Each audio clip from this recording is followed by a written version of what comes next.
Good morning students. आज हम second chapter start करने वाले हैं जिसका नाम है potential and capacitance. Potential and capacitance को समझने से पहले हमें पोटेंशियल का मीनिंग पता होना चाहिए। What do you mean by potential. लेकिन यदि मैं इसको अपने पुराने क्लास से रिलेट करूं और उन टॉपिक से रिलेट करूं तो मैं सीधा पहुंच जाता हूं ग्रेविटेशन पर। ग्रेविटेशन जो है वहां पर हमने ग्रेविटेशनल पोटेंशियल एनर्जी को पढ़ा था। उसी से रिलेटेड एक टॉपिक यहां पर है पोटेंशियल एंड पोटेंशियल डिफरेंस। इसको हम कैलकुलेट करेंगे और उसको वहां से रिलेट भी करेंगे। ये बेसिक कंसेप्ट पढ़ने से पहले मैं वहीं से शुरुआत कर लेता हूं इस चैप्टर की, जिससे हमें इन दोनों वर्ड्स की डेफिनेशन माइंड में अच्छे से क्लियर हो जाए। क्योंकि यदि ये क्लियर हो गई तो ये चैप्टर बहुत आसान हो जाएगा आपके लिए।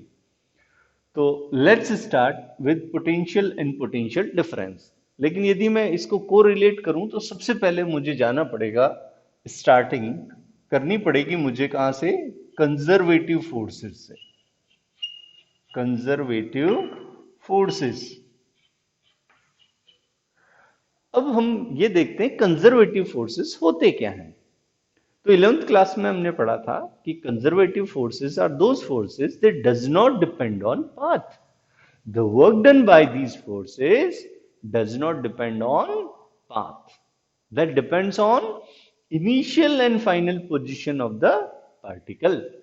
जैसे एक ग्रेविटेशनल फोर्स है, फॉर एग्जाम्पल ग्रेविटेशनल फोर्स को हमने देखा था, this is some kind of conservative force. जब हम यहां से स्टार्ट करते हैं किसी ऑब्जेक्ट को, यहां से उठाकर हम यहां पर ले जाते हैं, तो मैं कहूंगा there is some work done. ठीक है, और वर्क डन जो होगा वो कितना होगा? mgh, that is the potential energy of the system. तो मैं कह रहा हूं that is path independent, because इस पाथ से ले जाएं, इस पाथ से ले जाएं, इस पाथ से ले जाएं, doesn't matter. The potential energy यहां इस पॉइंट पर यदि कोई पार्टिकल यहां से पहुंच जाता है तो उसकी पोटेंशियल एनर्जी यही होगी, यदि इसकी हाइट h है तो ये हमने पोटेंशियल एनर्जी निकाली थी। तो this potential energy does not depend on path, or we can say the work done does not depend on path, that depends on initial and final position. So the conservative forces are those forces, are such forces the work done by them does not depend on path, that is path independent. तो हम कहेंगे these are the conservative forces. अब जो electrostatic force है, अब हम क्यों पढ़ रहे हैं उसको देखिए। हम इसलिए पढ़ रहे हैं क्योंकि इलेक्ट्रोस्टैटिक फोर्स भी कैसा फोर्स है? एक कंजर्वेटिव फोर्स है। इसका मतलब यह हुआ कि जो ग्रेविटेशन जिस तरीके से फॉलो कर रहा था पोटेंशियल एनर्जी के कंसेप्ट को, ये भी इसके कंसेप्ट को फॉलो कर सकता है। The first thing is that the conservative forces are those forces, those are path independent, those depends on the initial and final position of the particle. Clear? Second point हम पढ़ने वाले हैं यहां पर, and that is the potential energy. क्योंकि ऐसा ऐसा क्यों कर रहे हैं हम? ऐसा इसलिए कर रहे हैं बिकॉज जो पोटेंशियल और पोटेंशियल डिफरेंस है वो जो डिफाइन की जाती है वो किससे की जाती है? पोटेंशियल एनर्जी के रेफरेंस में की जाती है। तो हम भी क्या करेंगे, सबसे पहले पोटेंशियल एनर्जी समझेंगे। हालांकि ये बात का टॉपिक है, लेकिन हमें पहले इसको एक बार क्लियर कर लेना है कि पोटेंशियल एनर्जी है क्या, जिससे हम इसको बाद में वहां डिफाइन भी कर लेंगे और समझ भी लेंगे। तो सबसे पहले हम बात करते हैं कंजर्वेटिव फोर्सेस हमारा हो गया। अब हमने एक स्टेटमेंट दिया था 11th क्लास में, उस स्टेटमेंट को वापस से सुनिएगा और समझिएगा। जैसे मैं एक एग्जांपल ले लूं, सबसे पहले मैं इस ऑब्जेक्ट को, इस चौक को उठा के यहां से यहां रख देता हूं। ठीक है, the force on this Chowk is acting downward and that is the gravitational force. If I am pulling or pushing this chalk against this force, then I am doing some work on it. If I am pushing or pulling against this force, the force is downward, but I am pushing it against the force, opposite to the force, then I am doing some work on it. And that work done by me gets stored as potential energy in this shock or in this system. This is the concept of potential energy. Simply, again, I want to say that what we stated in 11th class, that was the work done against conservative forces, conservative force gets stored as potential energy. Simple, हम कह रहे हैं कि जो भी work done होगा किसके against, conservative forces के अगेंस्ट, वो उसके अंदर पोटेंशियल एनर्जी के रूप में संचित हो जाएगा, that is stored as a potential energy. तो क्लियर हो गया। लेकिन यहां हम दो क्वांटिटी को रिलेट करना चाह रहे हैं। किन किन को रिलेट करना चाह रहे हैं? तो देखिए, first thing is the conservative force, those does not depend on path, those are path independent. Second, the potential energy, conservative forces के अगेंस्ट जो भी वर्क डन होगा, that stored as a potential energy in the system. तो हमने कहा कि potential energy हो गया, तो पोटेंशियल एनर्जी क्या है? Potential energy is nothing but it is the work done against the conservative forces. Clear? अब यहां पर मैं कहूं कि पोटेंशियल एनर्जी है क्या? पोटेंशियल एनर्जी, तो मैं कहूंगा potential energy is the work done against conservative force.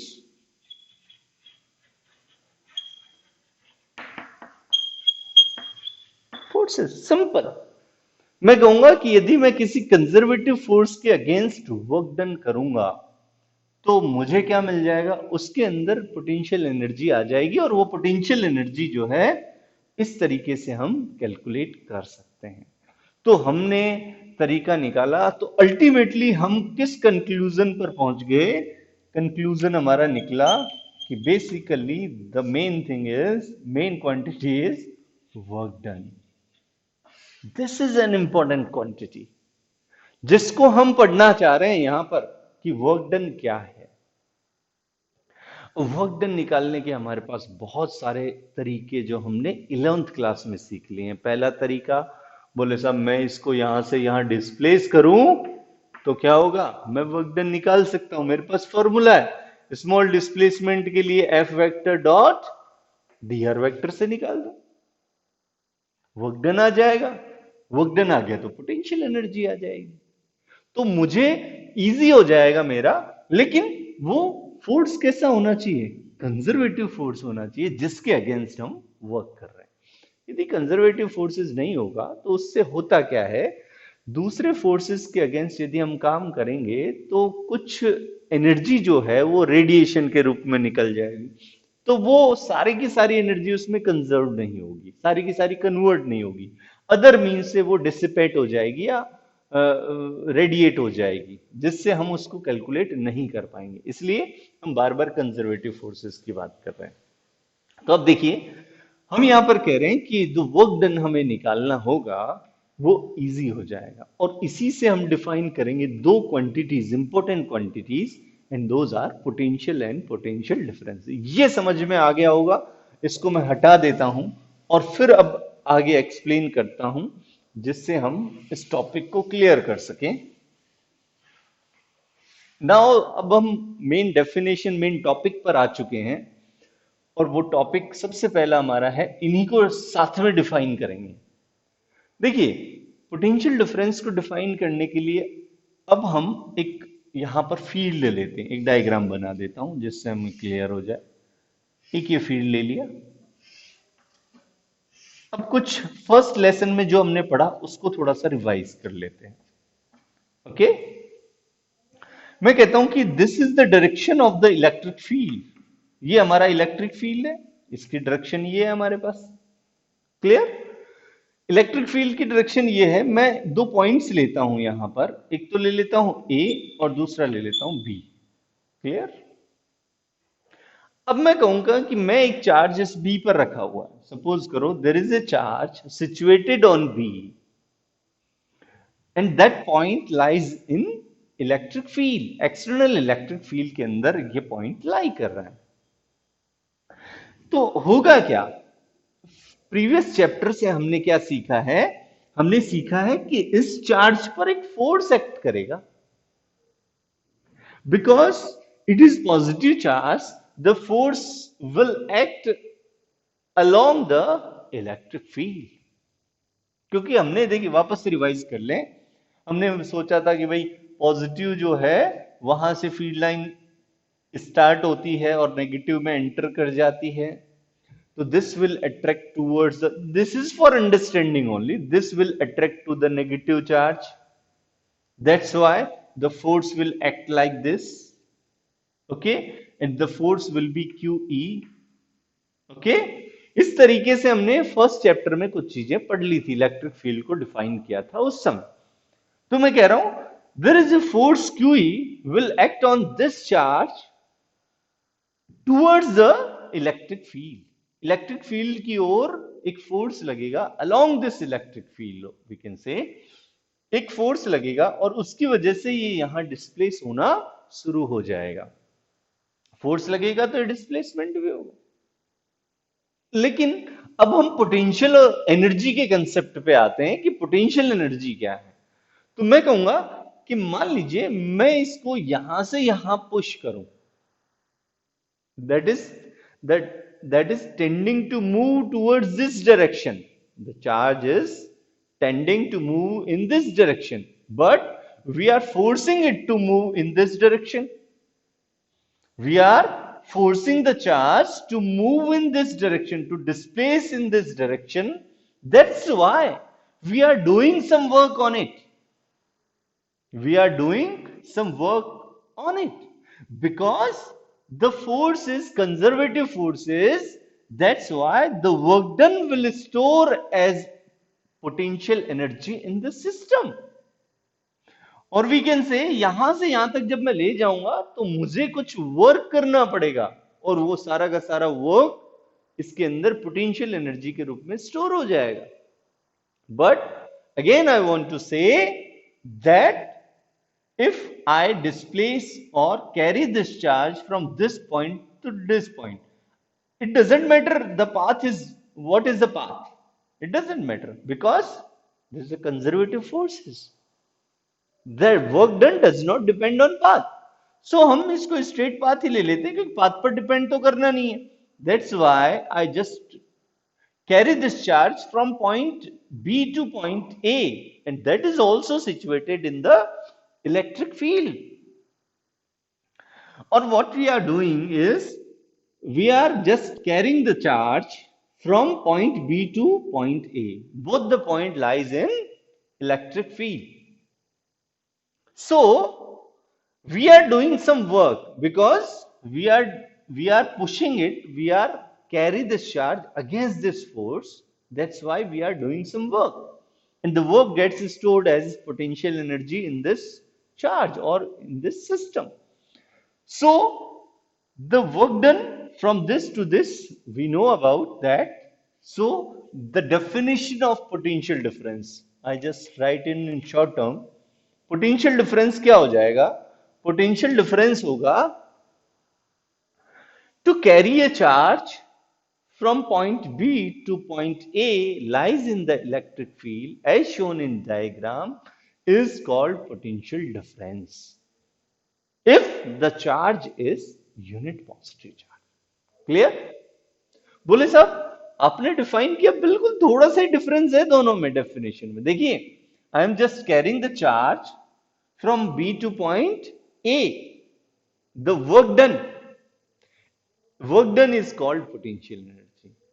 But if the charge is unit positive charge, then that is the potential difference. And that is the potential. If the charge is not positive, then it will be the potential energy difference. But here we want to conclude the definition of potential difference. ठीक है? So I can write the potential energy difference definition यदि मैं लिखना चाहूं तो मैं simply, देखिए ये कोई जरूरी नहीं है लेकिन फिर भी हमें समझना है और लिखना भी है, तो मैं लिख देता हूं द पोटेंशियल एनर्जी डिफरेंस जो होगा इस डायग्राम के according, the potential energy difference और potential difference, sorry, it is the potential difference. The potential difference is the work done to carry a unit positive charge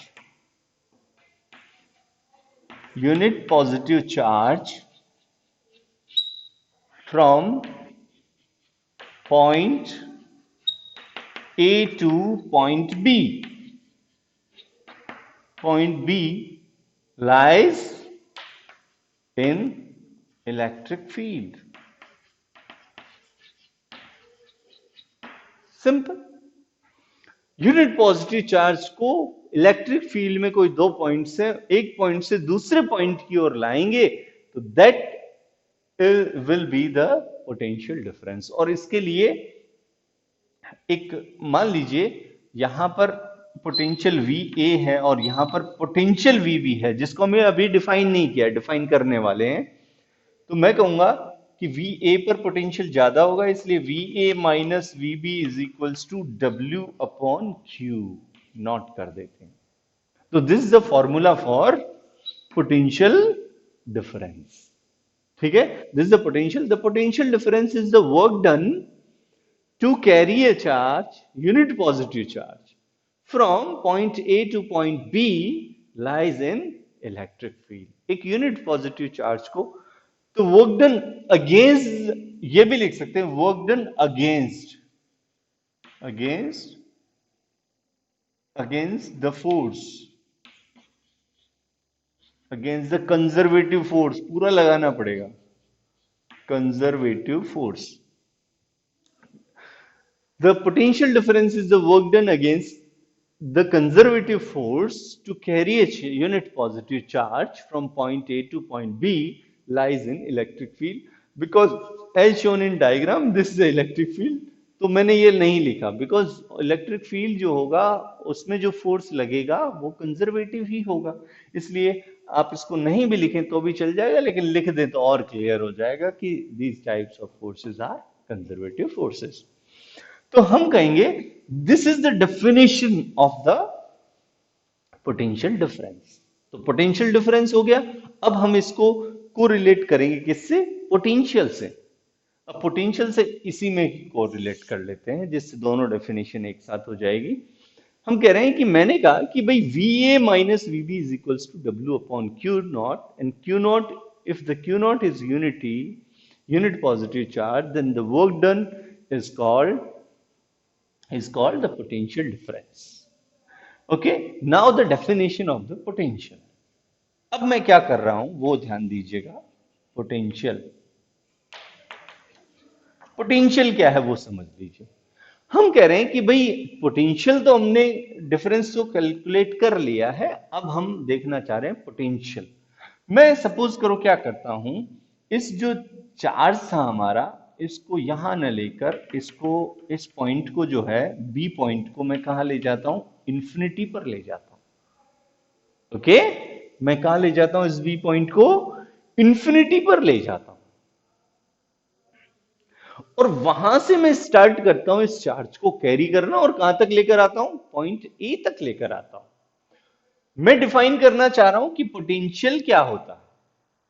तो potential ए point पर define करने के लिए what I am going to do is I am just carrying the charge from infinity to the point lies in the electric field, and that is, अब क्या करेंगे, जब यहां से मैं कैरी करके यहां तक लेकर आऊंगा तो क्या होगा, तो होगा ये कि इंफिनिटी पर जो ए पॉइंट चला गया, सॉरी बी पॉइंट चला गया है, इस बी पॉइंट पर जो पोटेंशियल होगा दैट विल बी जीरो, क्योंकि ग्राउंड का जो पोटेंशियल होता है वो कितना होता है, जीरो होता है। इसलिए मैं कहता हूं ये इंफिनिटी पर चला गया या ग्राउंड पर चला गया एक ही बात है, और यहां से यहां पर जो पोटेंशियल है वो होता है जीरो। इसलिए मैं कह देता हूं for this case VB is equals to zero.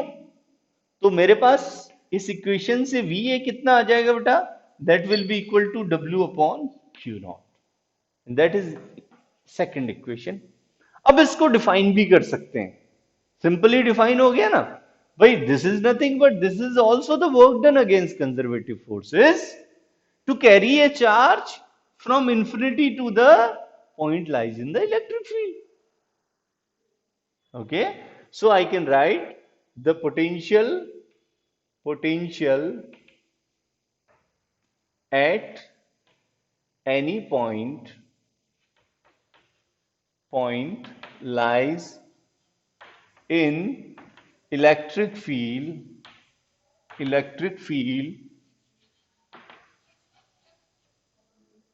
defined as कैसे डिफाइन करेंगे, सिंपली डिफाइन करेंगे, defined as the work done to carry a charge, the work done against conservative forces लिखना चाहें तो भी लिख सकते हैं, ऐसे लिख देता हूं, वर्क डन अगेंस्ट कंजर्वेटिव, यहां लिख देता हूं, conservative forces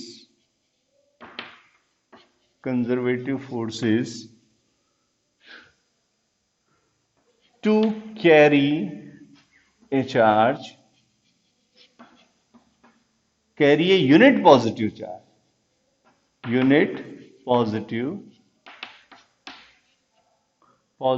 charge from infinity to point lies in electric field.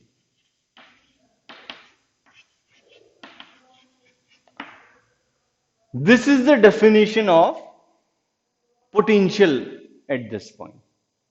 इस पर पोटेंशियल आ गया और इसको हमने लिख भी दिया था, that is VA is equals to W upon Q nought. ठीक है, ये इस तरीके से दोनों डेफिनेशन हमारे पास आ गई है क्लियरली। तो अब हम इसको वापस से समझ लें कि पोटेंशियल एनर्जी, पोटेंशियल डिफरेंस और पोटेंशियल में क्या, इन तीनों में क्या डिफरेंसेस हैं। तो हम क्लियरली यहां पर समझ रहे हैं कि फर्स्ट ऑफ ऑल तो मैं कहूंगा कि पोटेंशियल एनर्जी जो है वो कहां से आती है, that is due to the work done against conservative forces. Conservative forces क्या होते हैं, those does not depend on path, the work done by them does not depend on path। और अब पोटेंशियल डिफरेंस हो गया, कोई दो पॉइंट्स हैं जो किस में लाई कर रहे हैं, इलेक्ट्रिक फील्ड में लाई कर रहे हैं। तो एक पॉइंट से जब मैं कैरी करके दूसरे पॉइंट पर ले जाऊंगा किसी चार्ज को, यूनिट पॉजिटिव चार्ज है तो वो हो जाएगा potential difference. Unit positive charge नहीं है, चार्ज है तो वो हो जाएगा पोटेंशियल एनर्जी डिफरेंस। ऐसे ही यदि मैं एक चार्ज को इंफिनिटी से कैरी करूं पॉइंट ए तक, तो वो हो जाएगी हमारी potential energy at that point. और यदि मैं यूनिट पॉजिटिव चार्ज को कैरी करूं तो वो हो जाएगा हमारा पोटेंशियल। तो ये चीजें हमें जब क्लियर हो जाएगी तो हम इसको इजीली पढ़ पाएंगे। तो आज के लिए हम इतना ही, क्योंकि इसके जस्ट बाद हम एक डेरिवेशन करेंगे जिसके अंदर हम इसको देखेंगे कि रियली ये वर्क कैसे कर रहा है, वर्क डन कैसे निकालें, वर्क डन निकाल के इजीली कैसे आ जाता है, उसको यूनिट पॉजिटिव चार्ज नहीं कहें तो क्या हो, बहुत मजेदार टॉपिक है, इसको हम कल करेंगे। आज के लिए इतना ही। Thanks a lot, keep watching, keep studying, be safe, be at home. Thank you for